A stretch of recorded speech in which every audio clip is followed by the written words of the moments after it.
Hi guys. As I promised earlier this week, I'm going to start reading you The Notebook of Doom, book number 2, because we've already read book number 1. It's called Day of the Night Crawlers. And if you don't know what a night crawler is, there's a clue here on the front of the book that might help you figure out what night crawlers are. Before we read, I want to read on the back to you, give you a little idea about what the story is about. It says, The Notebook of Doom. Warning, this notebook is filled with monsters. And here's Alexander. And it says, Alexander wants to find out more about the monster-filled notebook. What does SSMP stand for? Why did he find the notebook? But first, he has more monsters to fight. There are night crawlers swarming all over town. It's up to Alexander to save Stormont. There you see him. So I figure we'll do a chapter or 2 per recording, and then I can post them for you. And then if you want, you can listen to them all at one time. Or if you want, you can just listen to them as I post them. It's up to you. If we look at the table of contents, you can see there's 16 chapters. So if I post 2 per video, that means we have about 8 videos to do. So it's going to take me a little bit of time, and you're going to have to be patient. But I promise I will get through the whole thing so you can hear the whole story. So here we go. Chapter 1, it's called A Nice Worm Breakfast. I think that was supposed to be a nice warm breakfast, but they changed it to worm. Here we go. Look out, Al! Here comes a monster! Where? Cried Alexander. A week ago, I would have thought his dad was joking. But now, after moving to Stormont, he couldn't be sure. This town was packed with monsters. Rawr! Alexander's dad said, handing him a plate. A breakfast monster. He's made a little monster out of his eggs and toast. So not a real monster this time. Alexander sighed. Sorry there's no mouth on this breakfast monster, but I didn't have any bacon, said Alexander's dad. Now, chow down. I have to fetch the newspaper before it floats away. Alexander glanced out the window. It was pouring. Clack! As soon as Alexander heard the front door close, he pulled a beat-up notebook out of his backpack.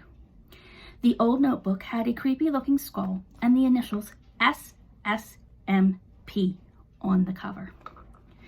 Alexander had been studying this notebook ever since he'd found it. The book was full of drawings and facts about monsters. Alexander wasn't sure who had started the notebook, but last week he'd written his own entry after defeating an army of balloon goons. Alexander could still hardly believe that the dancing, wiggling, arm-waving balloons were actually monsters. Alexander snapped the book shut as his dad came back in, sopping wet. His dad tossed a soggy newspaper onto the table. Plop! Drops of water splashed onto Alexander's plate, along with something long, pink, and wiggly. Yuck! A worm! Alexander yelled. And here he is looking at the SSMP. And here's the newspaper that Dad dropped right in front of him there. Then the worm came out and actually squiggled onto his breakfast. And it says, grade school construction underway. And if you remember in the first book, he went to what he thought was the school. And when he got there, he found out that that school wasn't open because they were doing some demolishing and rebuilding. It's just a night crawler, said Alexander's dad. Alexander put his fork down. I think I'm full now, he said. Alexander stuffed the notebook into his backpack. I should get to school, he said. I'm walking with Rip. At first, Alexander had thought Rip was a bully. But now, they were friends. Okay, Al, stay dry, his dad said as he mussed up his hair. Alexander opened the door. The storm clouds made everything seem gray, except for the ground. The ground was sort of pinkish. As Alexander stepped out onto the front porch, he suddenly could see why. Everywhere he looked, his yard, his driveway, the sidewalk, little pink night crawlers were wriggling. Thousands of them. Ugh, said Alexander. The only thing squirming more than the worms was his stomach. He opened his umbrella and headed out. All over the place.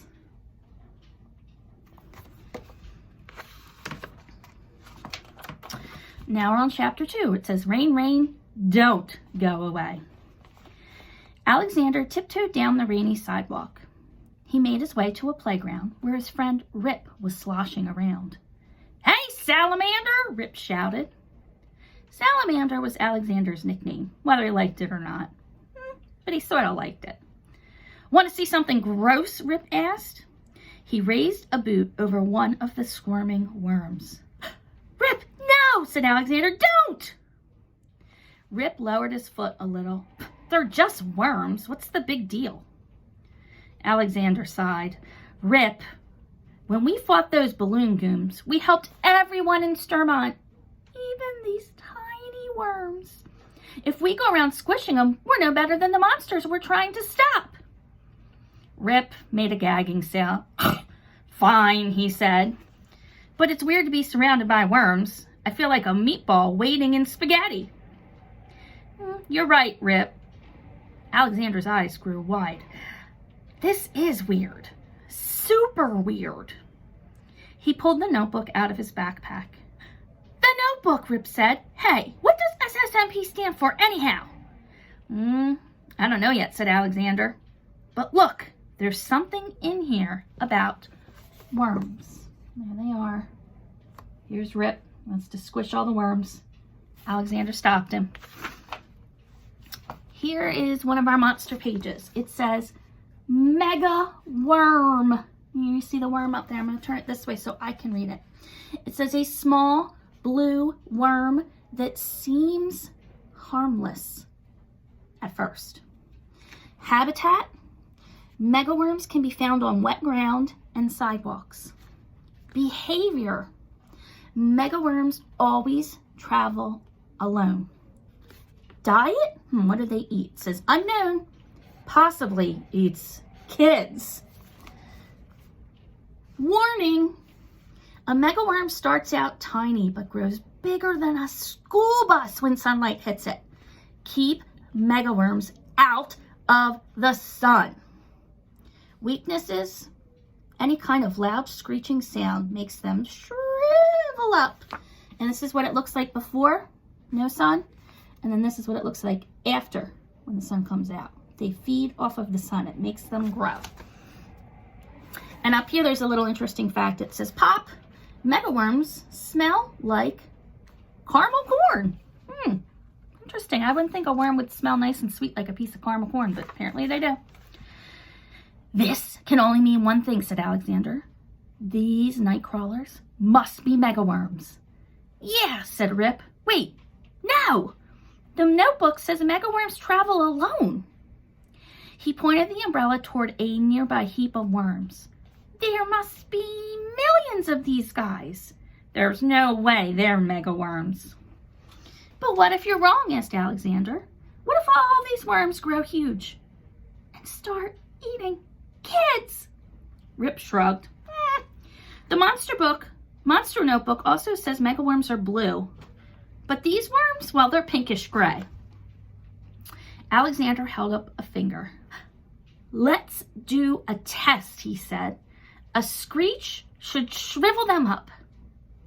He squatted down near a worm, took a deep breath, and went, ah! The worm wiggled a little. Rip tugged at Alexander's elbow. Come on, Salamander, let's get to school. Well, okay, said Alexander. Maybe Mr. Horsley can tell us about these monsters. Remember what he said at my birthday party? Yeah, said Rip.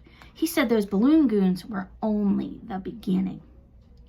I really just wish I knew what he meant, said Alexander. So we'll stop there for now. And in my next recording, I will pick up at chapter 3, which is called Dial H for Horsley. See you then.